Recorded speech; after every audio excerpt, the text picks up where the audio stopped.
dating from the time of Jeroboam II. They give names of places and persons, the latter including some compound forms involving the use of the names Baal, El, and Jehovah. Greek ostraka found in Egypt include various types of documents, but principally tax receipts.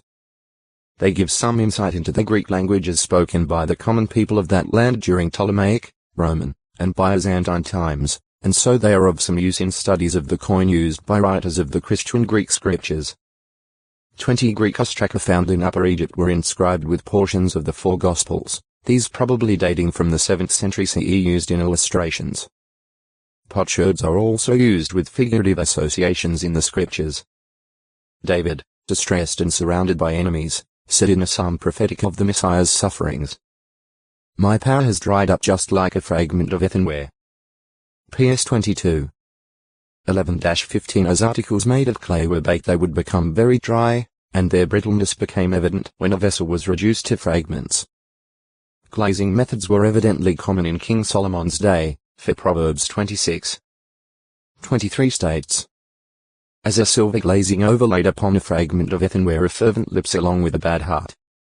Like silver glazing that would hide the earthenware it covered, fervent lips could owe text to a acute miritra longo. Potter's Field 658 ke middle. Mois comes from a root meaning mix, perhaps referring to the need to mix water with the soil or clay to prepare it for use.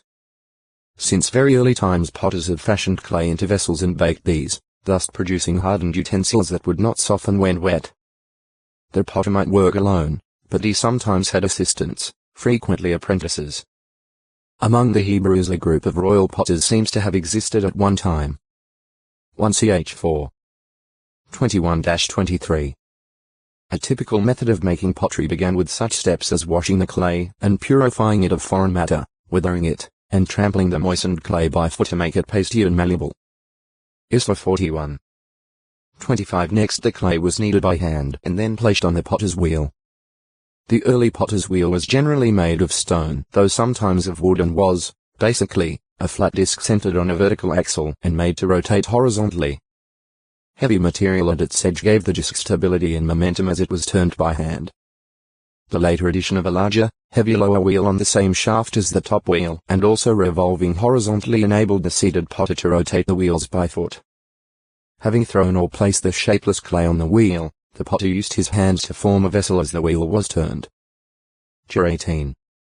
3. For the utensil might next be dried somewhat in the sun and again put on the wheel, where the potter might employ pebbles, shells, or some implement to smooth and burnish it and to impart a design to its surface.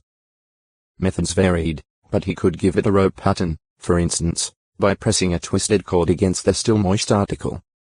Vessels were often painted decoratively,